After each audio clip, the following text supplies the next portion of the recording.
Bueno, para el práctico 3, en el que tratamos del axioma de completitud, que es el que caracteriza a los reales entre, digamos, todos los otros conjuntos con los que podemos trabajar, em, voy a presentarles sencillamente algunos conceptos de intervalos, cómo buscamos supremos de intervalos, como sabemos cuáles son, como también buscamos ínfimos, y también los vamos a asociar a máximos y mínimos de un intervalo, si es que existen.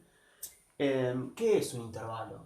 Un intervalo de la recta real, o sea, lo pueden escribir como este conjunto, lo definen como los x, que son menores a entre a y b. Generalmente suelen pedir en la definición, o sea, naturalmente a y b son dos reales, pero suelen pedir a menor a b. Como que no está definido un intervalo, no tiene sentido definir un intervalo si A no es menor a B. O sea, si el extremo izquierdo del intervalo no es mayor, no es más chico que el derecho. Técnicamente podrían definirlo. Lo que les va a quedar es que esto va a ser un conjunto vacío. O a lo sumo, si A y B son iguales, capaz que les queda un único punto, en cuyo caso es un punto, un intervalo. Hay un ejercicio, uno de los ejercicios el ejercicio 3 de la parte 1, creo, que después voy a mostrarles algunos ejemplos a partir de ese, en el que aparece un intervalo del estilo 0, 0 o algo así, no me acuerdo. Pero esto en general no va a pasar, ¿sí? Por el momento piensen en intervalos como aquellos en el que A es menor a B, ¿sí? Entonces lo denotamos así y podemos también tener intervalos abiertos o intervalos cerrados. O podemos tener que un extremo sea abierto o otro extremo sea cerrado. Sencillamente la diferencia es si esto es menor o igual, lo cual se traduce en si los extremos del intervalo pertenecen al intervalo. En el caso de un intervalo abierto, no están en el intervalo. En el caso del cerrado, sí. Y eso nos va a importar porque, a ver, si algo es máximo o mínimo, depende de si se encuentra dentro del conjunto en el que estoy mirando. Y una definición que también podemos agregar ahí es que también, digamos, estas semirrectas no serían segmentos de recta en la recta real, estos más serían como semirrectas, que son los intervalos que van al infinito. Estos también quedan definidos así, es cuando directamente uno de los extremos, digamos, no lo pongo en la definición. La definición conjuntista me olvido de poner menor a b, estoy diciendo que es un intervalo que va de a más infinito. Que ahí puede ir cerrado el extremo que es un número real, pero el extremo derecho en este caso, por ejemplo acá, no. El que tiene infinito, no. Siempre va a ir abierto. ¿Por qué? Porque nunca tengo al infinito. El infinito no es parte de mi intervalo. Si no contengo al extremo del que estoy hablando, no puedo ponerlo cerrado. Bien, entonces veamos cómo relacionamos intervalos con esto del axioma de completitud. Intervalos generalmente los vamos a llamar con la letra I mayúscula, a veces con la letra J, pero generalmente I mayúscula. Cuando tengamos dos, capaz que metemos la letra J. Y para esto, recuérdense, no me importa si el intervalo es cerrado o abierto. Un intervalo I, de esta forma, de A a B, va a estar siempre acotado superiormente por B. ¿Por qué? Bueno, sencillamente por la definición. Por definición, si alguien pertenece al intervalo, si X pertenece a B, estoy diciendo, si X pertenece al intervalo I, entonces A es menor a X menor a B. Que igual esto puede ser un menor igual en el caso que tengan intervalo cerrado. Pero en cualquier caso siempre soy menor a B. Entonces por definición estoy acotado superiormente por B. Como es un conjunto superiormente acotado, y además es no vacío. ¿Es no vacío por qué? Eso es más difícil de ver, pero a ver, noten que hay alguien que siempre pertenece al intervalo, sea abierto o sea cerrado. Si es cerrado, ya saben que los extremos están en intervalo, entonces saben que no es un conjunto vacío. Si es abierto, y naturalmente si A es menor a B, entonces el elemento A más B sobre 2, ese va a estar ¿sí? Va a estar en el conjunto, les dejo a ustedes para demostrarlo, no es lo importante ahora. Entonces I es no vacío. I es no vacío, acotado superiormente, puedo aplicar el axioma de completitud, que me dice que entonces el conjunto va a tener un supremo. ¿Quién va a ser el supremo? Resulta que va a ser B. No me va a importar si estoy en el caso extremo cerrado o extremo abierto, es B el supremo.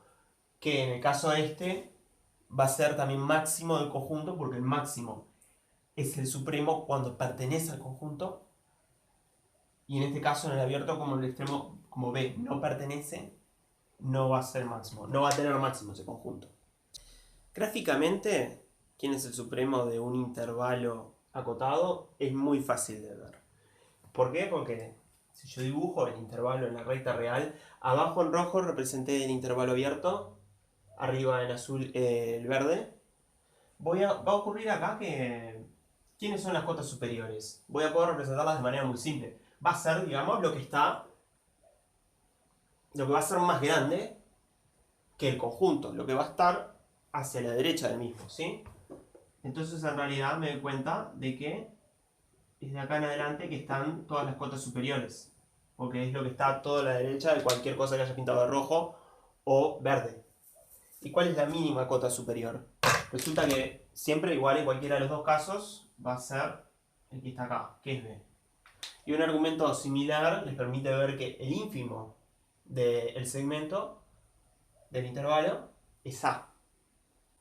Demostrarlo rigurosamente, más allá de hacerse sencillamente dibujitos en la recta real, requiere un poco más de trabajo. Y es más, es una demostración que va a requerir mirar dos casos diferentes. Vamos a hacerlo por absurdo. En general estas demostraciones de supremos siempre son por absurdo, porque definir que algo es el supremo es estar diciendo que no hay cotas superiores menores. O sea, y entonces hay que mostrar que algo no existe. Entonces, suponemos que un intervalo de la forma AB, que acá lo hice abierto, pero les repito, en realidad no me importa si es abierto o no, me va a dar lo mismo. Puedo cambiarlos, ponerlos cerrados y la demostración me va a funcionar igual. Supongo que el intervalo tiene un supremo, que le vamos a llamar S, que no es B. Entonces es menor a B. ¿Por qué? Porque el supremo es la menor cota superior. Y yo ya sé que B es cota superior. Entonces, si existe un supremo, tiene que ser menor a B. No puede ser mayor, porque si no, B sería menor, una cota superior más chica. Bueno, entonces el primer caso sería cuando S además es menor a A. Que nunca me va a pasar. De vuelta, esto es absurdo. Voy a llegar que todo esto no es posible. Pero suponemos que S, el supremo, fuera menor a A. Entonces tengo esta cadena de desigualdades. Como les había dicho, A más B sobre 2 es un elemento del intervalo que está entre A y B. Entonces, S va a ser menor a él. Por lo tanto, hay un elemento del intervalo I que es mayor a S. Y lo cual quiere decir que S no es una cota superior. Y eso es absurdo. Porque estaba suponiendo que S es el supremo. El supremo es una cota superior. Después tengo el segundo caso, en el que A va a ser menor o igual a S. En ese caso, sigo planteando esta cadena de desigualdades. Ahora en vez de tomar A más B sobre 2, tomo a S más B sobre 2. Y este, de vuelta, va a tener que pertenecer al intervalo. ¿Por qué? Porque está entre A y B. Y por definición, el que está entre A y B está en el intervalo. Entonces, S es menor de vuelta a un elemento del intervalo. S, por tanto, no es una cota superior. Y eso es absurdo. Llegamos a la conclusión de que S tiene que ser B. No puede darse el caso que S sea menor a B. Gráficamente, esta demostración es como sencillamente pensarlo de esta manera. Si tengo un supremo que es menor a B, entonces necesariamente va a existir algún X acá que va a estar en el intervalo y que va a ser mayor a S. ¿Sí? O sea, si pongo S a la izquierda de B, hay algo ahí, siempre hay algo que me queda en el medio. El primer caso, este era el segundo caso, cuando S estaba ahí. Cuando tomaba el primer caso, S menor a A era que S estaba por acá. En ese caso me podía quedar que S más B no estaba, S más B sobre 2 no estaba en el intervalo, por eso tenía que partirlo y tomar otro elemento. Pero siempre puedo elegir claramente a alguien que está en el intervalo y que es mayor a S, a menos que S sea B. Pequeño detalle, todo lo que expliqué recién es también válido para ínfimos, nada más que se van a relacionar con el extremo izquierdo del intervalo en vez del derecho. Bueno, entonces un ejemplo muy sencillo, tenemos un intervalo entre 2 y 6 abierto en el extremo izquierdo y cerrado en el extremo derecho. Vamos a buscar el supremo y el ínfimo, quién es el máximo y el mínimo del intervalo. El supremo, por lo que vimos recién en la demostración que acabamos de tener, sabemos que va a ser 6, el extremo derecho. Y el ínfimo, también no me importa que sea abierto, va a ser el 2. Ahora, ¿estos serán máximos o mínimos? Porque saber que supremo e ínfimo no me asegura que sean máximos y mínimos. Si máximo y mínimo existen, tienen que ser iguales al supremo y al ínfimo respectivamente. Bueno, para eso es cuestión sencillamente de fijarse si pertenece al conjunto. En este caso, en el intervalo este, ¿el supremo pertenece? El 6 sí pertenece porque, como es un extremo cerrado, se encuentra dentro del conjunto. Acá estoy asumiendo puede ser menor o igual a 6. Entonces efectivamente 6. Pero con el mínimo no me pasa lo mismo. El 2 no pertenece al intervalo. Me pertenecen muy cercanos a 2, mayores a 2 a fin de cuentas, pero no exactamente 2. Entonces el mínimo del conjunto este no existe. El ejemplo curioso del que hablé antes es en este ejemplo del ejercicio, también del ejercicio 3, en el que me va hablando de un intervalo que va de 0 a 0, cerrado. En este caso, tanto el supremo como el ínfimo van a ser 0. Y también va a ser máximo y mínimo de este conjunto. Este es un intervalo muy engañoso porque en realidad, a ver, esto es medio absurdo. Este conjunto, en realidad no tendría por qué pensarlo como un intervalo. Puedo sencillamente decir que es el conjunto que contiene nada más al 0. Bueno, ahora veamos qué ocurre con los intervalos y con sus supremos e ínfimos al aplicar las operaciones de conjuntos que vimos en el práctico 1. Primero voy a ir con la unión. Tenemos dos intervalos, I y J. Y vamos a buscar el supremo y el ínfimo de I unión J. ¿Quién es I unión J? Bueno, puedo ocurrir, por ejemplo, y esto va a depender de cómo se ubiquen los intervalos dentro de la recta real. Podemos tener un caso de este estilo, ¿sí? En cuyo caso I está marcado con rojo y les marco con verde a J. En este caso, I unión J resulta, me va a quedar, si yo tomo todo lo que está o dentro de I o todo lo que está dentro de J, me queda la línea azul, que resulta ser otro intervalo. Entonces yo ya sé que el supremo de un intervalo es el extremo superior, el extremo derecho del intervalo, que en este caso sería B. Ahora, podría tener muchos más casos que sencillamente esto. Podría ocurrirme, por ejemplo ahora, que D es mayor a B, en cuyo caso la unión me llega más allá de B, me llega hasta D, y el supremo pasaría a ser D en vez de B. Entonces puede pasar como que sea cualquiera de los dos. Lo que bueno notar es que nunca va a ser ni A ni C. ¿Por qué? Porque A va a ser menor a B y C tengo garantizado que va a ser menor a D. Entonces van a ser menor a algún elemento que está por ahí en el conjunto y esos nunca van a ser el supremo. Pero B y D me queda la duda, puede ser alguno de los dos. Y está bueno notar que D puede estar por acá. D puede ser incluso menor a A, con lo que en realidad la unión de los dos intervalos no me resulta otro intervalo, sino me resulta algo que, digamos, le queda un agujero en el medio. ¿Sí? En realidad, en azul marqué el resultado de unir I y J y no me queda algo que sea un intervalo. Entonces, en realidad, lo que vi antes no me sirve para justificar que realmente acá B, por ejemplo, en este caso, fuera el supremo. O sea, mirándolo gráficamente, se ve muy claramente que eso es cierto. Ahora, ¿por qué es válido? Bueno, lo bueno de la unión de intervalos es que siempre vamos a tener una fórmula para el supremo y vamos a tener una fórmula también muy clara para el ínfimo.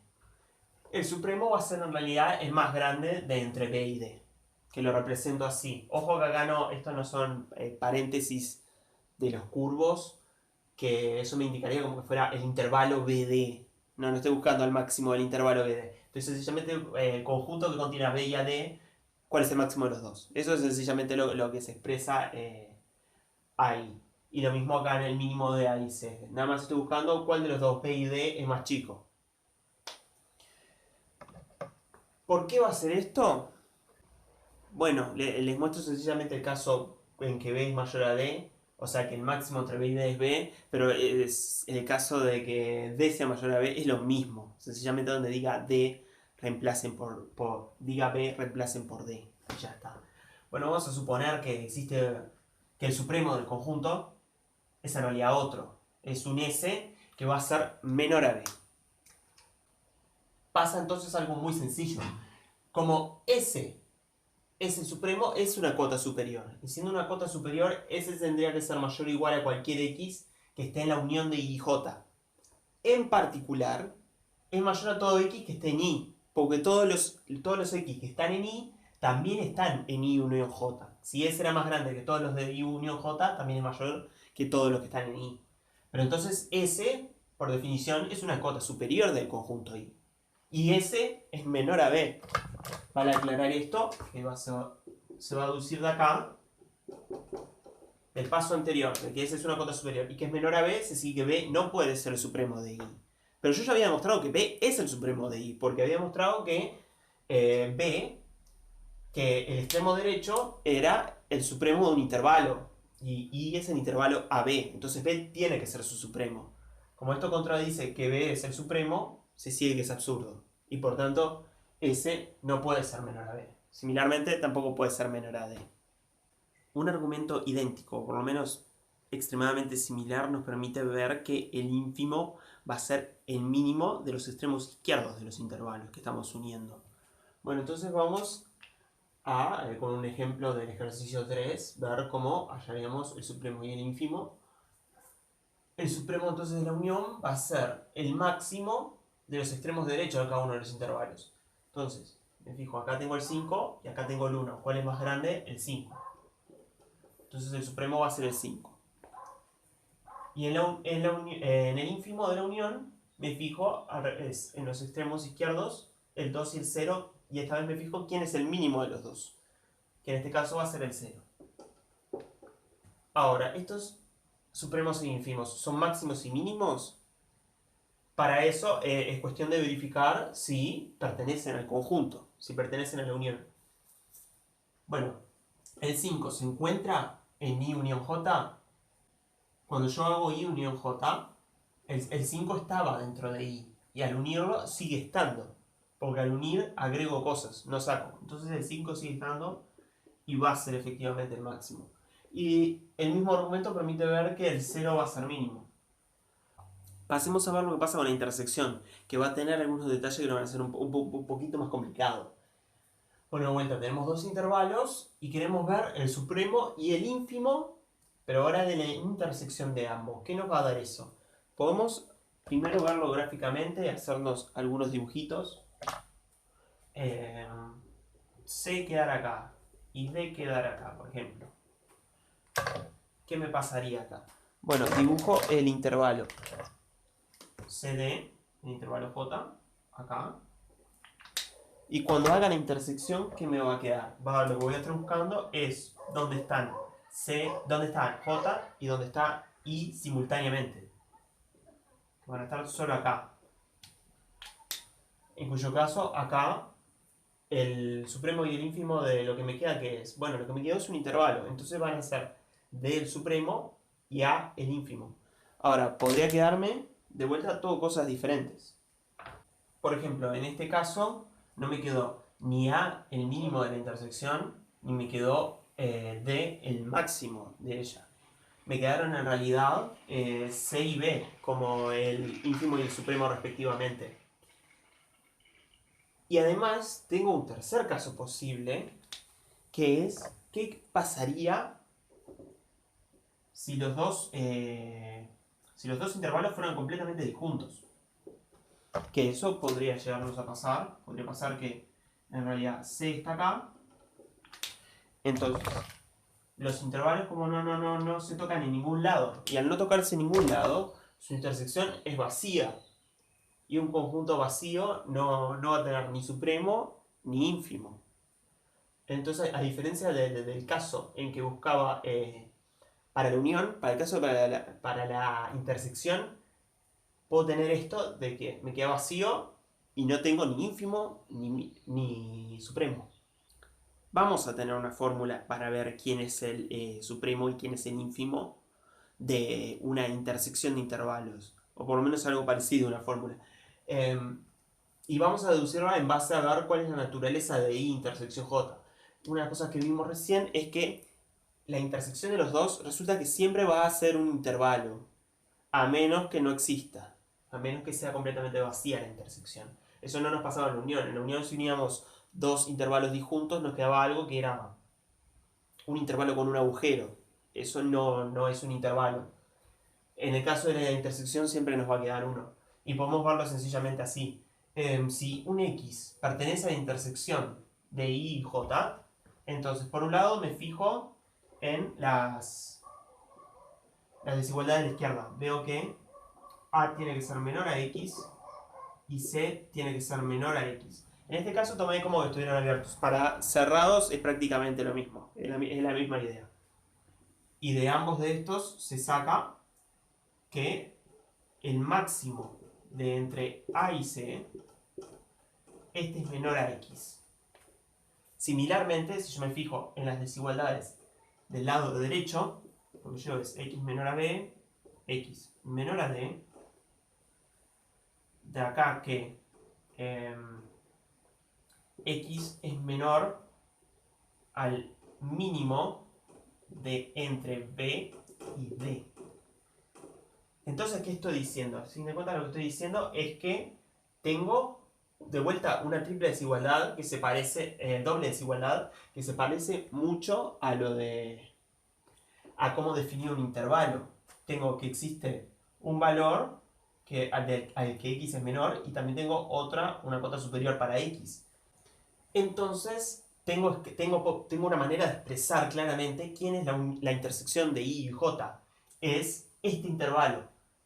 Si es que existe. Si no existe, lo que me va a pasar acá es que me va a quedar uno de los intervalos que había dicho antes, en el que el extremo izquierdo va a ser mayor al extremo derecho. Eso es como un intervalo que no existe, no está definido, es vacío.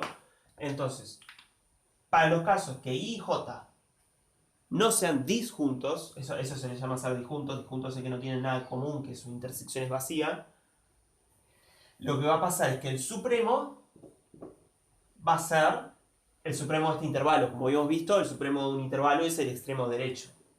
Entonces este va a ser el mínimo entre B y D. Pero de vuelta, puede no existir. Y el ínfimo es el extremo izquierdo, va a ser el máximo entre A y C. Entonces tengo una fórmula, sí, que es bastante parecida a cuando tenía la unión, pero tengo ese pequeño caveat, que me tengo que fijar que la intersección exista. Si no existe, tengo ese problema. Bien, entonces otra vez veamos con ejemplos del ejercicio 3 lo que acabamos de ver. Vamos a tomar como intervalo I al menos 1, 1 cerrado, intervalo J al 0, 2 abierto. Para buscar el supremo, voy a fijarme, o el potencial supremo, voy a fijarme a el mínimo de los dos extremos derechos, en este caso es el 1, y para el ínfimo voy a fijarme a el más grande de los dos extremos izquierdos, que sería el 0.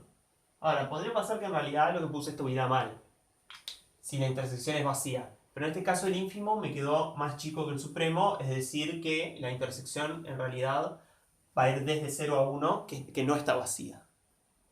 Si me hubiera quedado el ínfimo más grande que el supremo, eso habría sido un problema, habría querido decir que en realidad la intersección es vacía y no me podría pasar, no me quedarían, no serían estos dos. Serían, no existe el supremo ni el ínfimo. Bueno, y para ver si son máximos o mínimos, lo que me hago es miro si están en el conjunto. Entonces, el 1 está en la intersección de I y J. Bueno, el 1 está en I porque es un extremo del intervalo I y I, como es cerrado, contiene a su extremo, a sus bordes. También está en J porque está entre 0 y 2 el 1. Entonces está en la intersección y por tanto es máximo, efectivamente. Ahora, ¿qué pasa con el 0? El 0 está en I porque el 0 está entre menos 1 y 1. Y el 0 está en J, no, porque en realidad es uno de los bordes y J al ser abierto no contiene los bordes. Entonces no está en J. Entonces cuando yo intersecto, al no estar en J, no va a estar tampoco en la intersección y por tanto no va a estar en el conjunto. Entonces mi mínimo acá en realidad no existe, porque si existiera tendría que ser el 0. Y el 0 no está en el conjunto. Otra forma de resolver esto habría sido darse cuenta quién es I intersección J.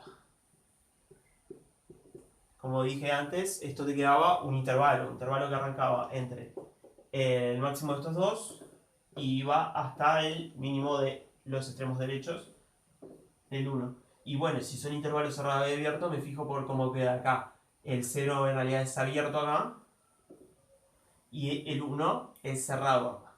Entonces me queda este. Entonces podría haber completado todo esto pensando sencillamente en el intervalo 0,1 abierto en el extremo izquierdo y cerrado en el derecho. Y finalmente nos queda ver el caso de la resta como operación entre conjuntos, que va a ser el más problemático de todos. En realidad ustedes capaz que estarían esperando que haya una fórmula sencilla. En realidad lo mejor es que cada ejemplo lo piensen de manera independiente, vean cómo más o menos les queda, sean el dibujo en la recta real y verifiquen cómo es que tengo el conjunto final y quién es su supremo, quién es su mínimo. Porque en general lo que les queda va a ser unión de intervalos o intersección de ellos o cosas así.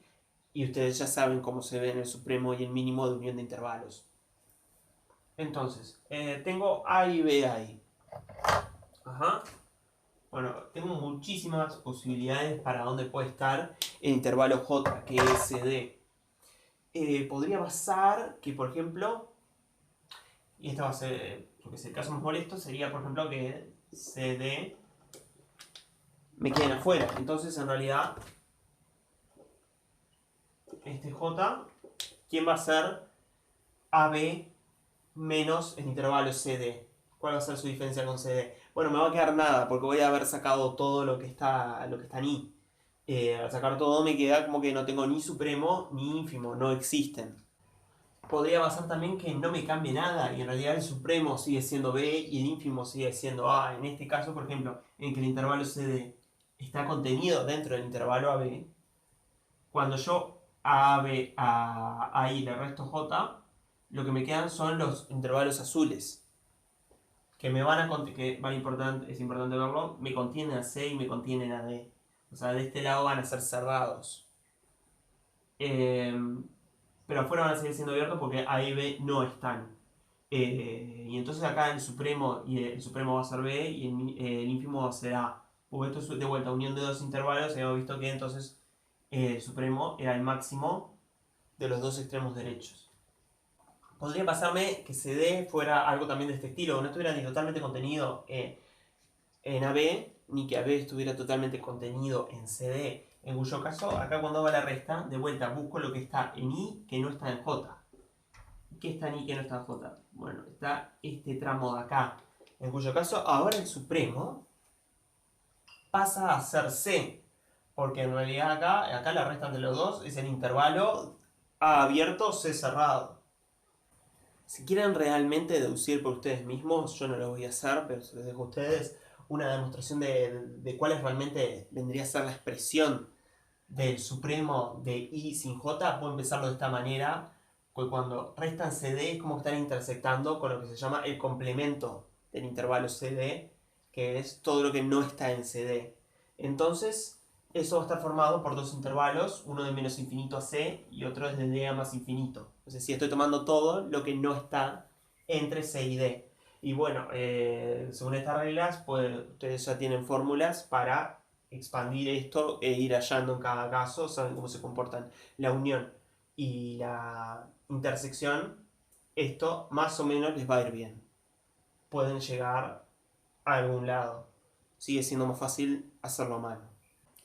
Para finalizar esto y mostrarles un ejemplo con diferencia, les voy a poner uno que no es del práctico. Los otros eran iguales a unos del práctico. Este me lo acabo de inventar. Voy a tomar como intervalo I al 2,5 abierto y J al 1,3 con extremo derecho cerrado. Bien, vamos a buscar la diferencia de I con J. quiénes son el supremo, el ínfimo, máximo o mínimo si es que tiene. Para eso me dibujé en la recta real todos los valores relevantes. ¿Y dónde está I? I va de 2 a 5 abierto. Entonces me lo dibujo acá. La flechita, claro, quiere decir que no estoy tomando el extremo de ese intervalo. J. J va de 1 al 3 y el 3 lo contiene. Entonces, cuando hago la diferencia voy a estar buscando acá lo que está en I, que no está en J. Entonces busco lo que tiene, digamos, del segmento rojo que no tiene el azul. Entonces los puntos de acá. Y esto es importante, como el 3 está en J, no va a estar en la diferencia.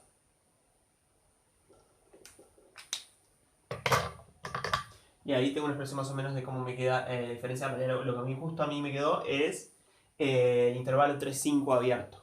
Entonces es sencillo buscar supremos e ínfimos. Y como me quedaron que no pertenecen, el 5 no va a estar acá en la diferencia porque no estaba en el conjunto original, no estaba ni siquiera en I. Entonces no puede ser el máximo. Y el mínimo, bueno, me quedó que el mínimo es 3, que sí estaba en I. Pero como está en J, porque el extremo 3 es cerrado, no va a estar en la diferencia. Entonces tampoco existe este lado. Nos vemos la semana que viene ya con problemas de nociones básicas de integral. No van a empezar a integrar, no van a ver la definición rigurosa ni nada, pero tienen ya, van a estar asentando las ideas básicas que después van a usar.